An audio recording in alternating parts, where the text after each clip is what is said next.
In today's video, I'm going to show you how to assemble this Bauer cordless string trimmer. The first thing to do is pull this guide out.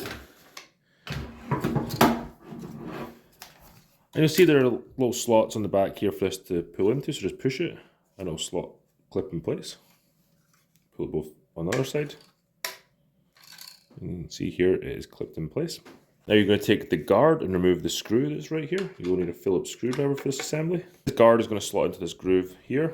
So we take this, and we're going to go like that. You push it around. Now you go take this screw and you're going to put it in this hole here.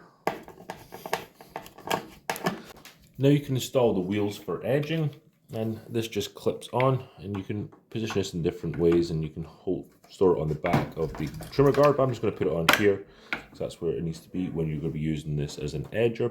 If you do want to use this as an edger, it's really easy to use. Pull this little clasp up and then just rotate this bottom half. That means that the wheels can go back and forth and you can use this as an edger. When you're done edging, pull this up and you just rotate it back. If you want to increase the length of the shaft, you're just a little bit taller, turn this and you can extend it. And with the extended, tighten this back up and you're good to start string trimming. Last thing you need to do to get ready to string trim is put the handle in the right place you need.